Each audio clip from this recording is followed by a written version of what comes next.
কিন্তু প্রশ্ন হলো, কিভাবে সংবিধান লিখলে আল্লাহ সন্তুষ্ট হবেন? কিভাবে রাষ্ট্র পরিচালনা করলে আল্লাহ সন্তুষ্ট হবেন? কিভাবে হাঁটলে আল্লাহ সন্তুষ্ট হবেন? আল্লাহর তো পা নাই। কিভাবে ব্যবসা করলে আল্লাহ সন্তুষ্ট হবেন? আল্লাহ তো ব্যবসা করেন না।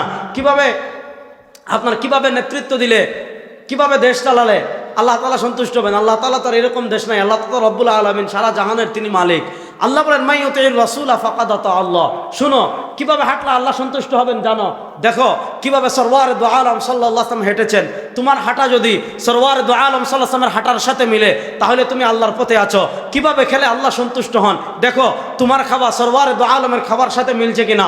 যদি তোমার খাওয়া সরওয়ারে দু আলম সাল্লাল্লাহু আলাইহি ওয়াসাল্লামের খাবার সাথে মিলে যায়, তাহলে বুঝবেন আল্লাহ সন্তুষ্ট আছেন। তুমি কোন পোশাক পরিধান করলে আল্লাহ সন্তুষ্ট হবেন? দেখো তোমার পোশাক সরওয়ারে দু আলম সাল্লাল্লাহু আলাইহি ওয়াসাল্লামের পোশাকের সাথে মিলছে কিনা।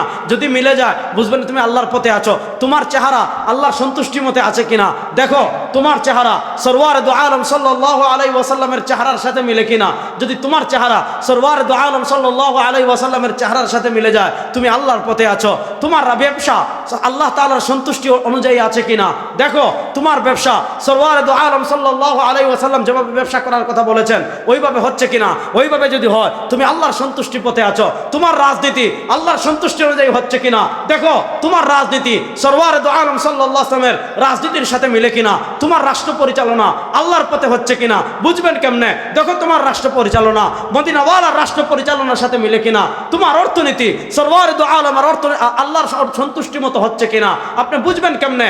দেখেন আপনার অর্থনীতি সরওয়ারে দু আলম সাল্লাল্লাহু আলাইহি ওয়াসাল্লামের অর্থনীতির সাথে মিলে কিনা। জীবনে যদি আপনি আল্লাহকে পেতে চান, জীবনে যদি আপনি আল্লাহর আনুগত্য করতে চান, পথ একটা, মাইয়াতির রাসূল ফাকাদ আতা আল্লাহ। পথ একটা, কুল ইন কুনতুম তুহিব্বুনাল্লাহ ফাত্তাবিউনি ইউহিব্বুকুমুল্লাহ। যদি আপনি আল্লাহর আনুগত্য করতে চান, যদি আপনি আল্লাহর সন্তুষ্টি অর্জন করতে চান, যদি আপনি আল্লাহর বিধান মতে জীবন পরিচালনা করতে চান, পথ একটা, মত একটা। জীবনের সব ক্ষেত্রে সরওয়ারে দু আলম সাল্লাল্লাহু আলাইহি ওয়াসাল্লাম যে আদর্শ রেখে গিয়েছেন, যে পথ রেখে গিয়েছেন, ওই পথেই চলতে হবে। সরওয়ারে দু আলম সাল্লাল্লাহু আলাইহি ওয়াসাল্লামের আদর্শ বাদ দিয়ে, সরওয়ারে দু আলম সাল্লামের আদর্শ বাদ দিয়ে, সরওয়ারে দু আলম সাল্লামের দেখানো পথ বাদ দিয়ে আপনি মানুষের মন গড়া পথে চলবেন, আল্লাহর জাতের কসম করে বলি, ওই পথ কখনো আল্লাহর পথ হতে পারে না। ওই পথ ইবলিস এবং শয়তানের পথ।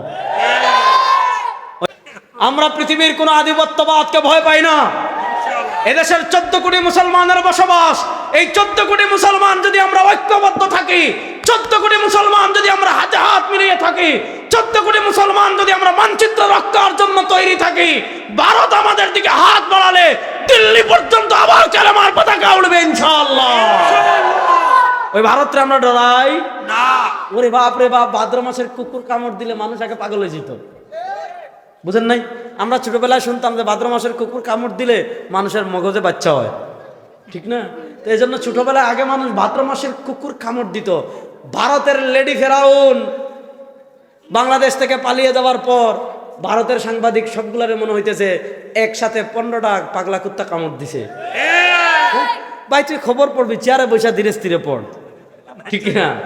তুই খবর পড়বি যে চেয়ারে বৈশা সুন্দর করে পড়, বাংলাদেশ নিবে কি নিবে না যেটা পড়ে সুন্দর করে পড়। ওমা, কুকুর কামড় দিলে মানুষ যেভাবে দৌড়ায়, একবার এদিকে দৌড়ায়, আরেকবার এদিকে দৌড়ায়, আরেকবার এদিকে দৌড়ায়, বাংলাদেশ থাকবে না, তার বাপের দেশ এটা পাইছে। শুনেন, তারা খায় গরুর মুত, আমরা খাই গরুর মগজ। পার্থক্যটা বুঝেন? একদল খায় গরুর দুধ, আরেক দল খায় গরুর গোবর, একদল খায় গরুর পেশাব, আর আরেক দল খায় গরুর মগজ। যারা গরুর মগজ খায়, যারা গরুর দুধ খায়, যারা গরুর গোশত খায়, যারা গরুর হাড্ডি কামড়াইয়া খেয়ে ফেলে, তুমি মিয়া গরুর মুখ খাইয়া আর গোবর খাইয়া তাদের দেশ দখলের স্বপ্ন দেখো। ফাইজলামির একটা সীমা থাকা দরকার, ঠিক কিনা? ফাইজলামির একটা সীমা থাকা দরকার, আছে না নাই? শুনেন, আমরা দীর্ঘদিন পর আধিপত্যবাদ থেকে মুক্তি লাভ করেছি, আর আমাদের আশেপাশে যারা আছেন থাকেন, আমাদের কোনো সমস্যা নাই, কিন্তু কাউকে আর বাংলাদেশের প্রভু হতে দেওয়া হবে না। এতদিন তারা বাংলাদেশের প্রভু কেন হয়েছিল? কারণ একদলকে ক্ষমতায় বসাইছে বিনা ভোটে, একবার বিনা ভোটে, আরেকবার দিনের ভোট রাতে করে ফেলছে পৃথিবীতে। শুনেন শুনেন শুনেন, একটা যুবকরা একটা কথা মাথায় বসাবেন, আপনি অবৈধভাবে হোক, ভারতের গোলামি করেই হোক, দিনের ভোট রাতে করেই হোক, সামান্য ক্ষমতা পেয়েছেন, ক্ষমতা পেয়ে কোরআনের বিরুদ্ধে দাঁড়াবেন না, ক্ষমতা পেয়ে ইসলামের বিরুদ্ধে দাঁড়াবেন না, ক্ষমতা পেয়ে আলেমদের বিরুদ্ধে দাঁড়াবেন না। শুনেন, পৃথিবীতে এমন নজির নাই যে সরকার পতনের সাথে সাথে 300 জন এমপি, সব মন্ত্রী, সব মেয়র সবাই একসাথে পলায়ন করেছে। পৃথিবীতে এমন কোনো নজির নাই। পৃথিবীতে এমন কোনো নজির নাই। আমি যে কথা আপনাদেরকে বলতে চাচ্ছি সেই কথাটা আগে ভালো করে বুঝেন। পৃথিবীতে এমন কেউ নাই, যত মতাদর্শ যারা আছে কেউ এই কথা বলে না যে আমার পথ জাহান্নামের পথ। কেউ এই কথা বলে না আমার পথটা আল্লাহর পথ না। বাংলাদেশ একটা দলই আছে, এটার নাম হইল আল্লাহর দল। একটা দল আছে, দলের নাম কি? আল্লাহর দল। আল্লাহর দল বলে তাদেরটা আল্লাহর পথ, হিজবুত তাওহীদ বলে তাদেরটা আল্লাহর পথ, দেওয়ানবাগি বলে তাদেরটা আল্লাহর পথ, তারপর আপনার বলেন আটরশি বলে তাদেরটা আল্লাহর পথ, মাইজ ভান্ডার বলে তাদেরটা আল্লাহর পথ। আসলে আল্লাহর পথ কোনটা আমাদের চেনার দরকার আছে না নাই? আল্লাহ তো আয়সা আপনাকে বলবে না যে এটা আমার পথ, জিবরিলও আয়সা আপনাকে বলবে না এটা আল্লাহর পথ। আল্লাহর পক্ষ থেকে আপনার কাছে গায়েবের কোনো খবরও আসবে না যেটা আল্লাহর পথ। আল্লাহর পথ চিনার সিস্টেম একটা। বলেন আল্লাহর পথ চিনার সিস্টেম কয়টা? একটা। একটু জোরে বলেন, আল্লাহর পথ চিনার সিস্টেম কয়টা? একটা। আল্লাহ তাআলা বলেন মাইয়ুতির রাসূল, আপনি খাবেন কেমনে? আল্লাহ যেভাবে পছন্দ করেন এভাবেই তো খেতে চান।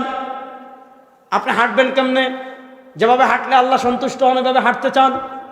আপনি ব্যবসা করবেন কেমনে? যেভাবে ব্যবসা করলে আল্লাহ সন্তুষ্ট হন ওইভাবে ব্যবসা করতে চান। আপনি রাজনীতি করবেন কেমনে? যেভাবে রাজনীতি করলে আল্লাহ সন্তুষ্ট হন এভাবে করতে চান। আপনি রাষ্ট্র পরিচালনা করবেন কেমনে? যেভাবে রাষ্ট্র পরিচালনা করলে আল্লাহ সন্তুষ্ট হন এভাবে করতে চান। আপনি সংবিধান লিখবেন কেমনে? যেভাবে সংবিধান লিখলে আল্লাহ সন্তুষ্ট হন ওইভাবে তো সংবিধান লিখতে চান। কিন্তু প্রশ্ন হলো, কিভাবে সংবিধান লিখলে আল্লাহ সন্তুষ্ট হবেন? কিভাবে রাষ্ট্র পরিচালনা করলে আল্লাহ সন্তুষ্ট হবেন? কিভাবে হাঁটলে আল্লাহ সন্তুষ্ট হবেন? আল্লাহর তো পা নাই। কিভাবে ব্যবসা করলে আল্লাহ সন্তুষ্ট হবেন? আল্লাহ তো ব্যবসা করেন না। কিভাবে নেতৃত্ব দিলে, কিভাবে দেশ চালালে আল্লাহ তাআলা সন্তুষ্ট হবেন? আল্লাহ তাআলা তার এরকম দেশ নাই। আল্লাহ তাআলা রব্বুল আলামিন, সারা জাহানের তিনি মালিক। আল্লাহ বলেন মাইয়ুতির রাসূলা ফাকাদ আতা আল্লাহ। শুনো, কিভাবে হাঁটলে আল্লাহ সন্তুষ্ট হবেন জানো? দেখো কিভাবে সরওয়ারে দু আলম সাল্লাল্লাহু আলাইহি ওয়াসাল্লাম হেঁটেছেন। তোমার হাঁটা যদি সরওয়ারে দু আলম সাল্লাল্লাহু আলাইহি ওয়াসাল্লামের হাঁটার সাথে মিলে তাহলে তুমি আল্লাহর পথে আছো। কিভাবে খেলে আল্লাহ সন্তুষ্ট হন? দেখো তোমার খাওয়া সরওয়ারে দু আলমের খাবার সাথে মিলছে কিনা। যদি তোমার খাওয়া সরওয়ারে দু আলম সাল্লাল্লাহু আলাইহি ওয়াসাল্লামের খাবার সাথে মিলে যায় তাহলে বুঝবেন আল্লাহ সন্তুষ্ট আছেন। তুমি কোন পোশাক পরিধান করলে আল্লাহ সন্তুষ্ট হবেন? দেখো তোমার পোশাক সরওয়ারে দু আলম সাল্লাল্লাহু আলাইহি ওয়াসাল্লামের পোশাকের সাথে মিলছে কিনা। যদি মিলে যায় বুঝবেন তুমি আল্লাহর পথে আছো। তোমার চেহারা আল্লাহর সন্তুষ্টির মতে আছে কিনা। দেখো তোমার চেহারা সরওয়ারে দু আলম সাল্লাল্লাহু আলাইহি ওয়াসাল্লামের চেহারার সাথে মিলে কিনা। যদি তোমার চেহারা সরওয়ারে দু আলম সাল্লাল্লাহু আলাইহি ওয়াসাল্লামের চেহারার সাথে মিলে যায় তুমি আল্লাহর পথে আছো। তোমার ব্যবসা আল্লাহ তাআলার সন্তুষ্টি অনুযায়ী আছে কিনা। দেখো তোমার ব্যবসা সরওয়ারে দু আলম সাল্লাল্লাহু আলাইহি ওয়াসাল্লাম যেভাবে ব্যবসা করার কথা বলেছেন ওইভাবে হচ্ছে কিনা। ওইভাবে যদি হয় তুমি আল্লাহর সন্তুষ্টি পথে আছো। তোমার রাজনীতি আল্লাহর সন্তুষ্টি অনুযায়ী হচ্ছে কিনা। দেখো তোমার রাজনীতি সরওয়ারে দু আলম সাল্লাল্লাহু আলাইহি ওয়াসাল্লামের রাজনীতির সাথে মিলে কিনা। তোমার রাষ্ট্র পরিচালনা আল্লাহর পথে হচ্ছে কিনা বুঝবেন কেমনে। দেখো তোমার রাষ্ট্র পরিচালনা মদিনাওয়ালার রাষ্ট্র পরিচালনার সাথে মিলে কিনা। তোমার অর্থনীতি সরওয়ারে দু আলমের আল্লাহর সন্তুষ্টি মতো হচ্ছে কিনা আপনি বুঝবেন কেমনে। দেখেন আপনার অর্থনীতি সরওয়ারে দু আলম সাল্লাল্লাহু আলাইহি ওয়াসাল্লামের অর্থনীতির সাথে মিলে কিনা। জীবনে যদি আপনি আল্লাহকে পেতে চান, জীবনে যদি আপনি আল্লাহর আনুগত্য করতে চান, পথ একটা মাইয়ুতির রাসূলা ফাকাদ আতা আল্লাহ।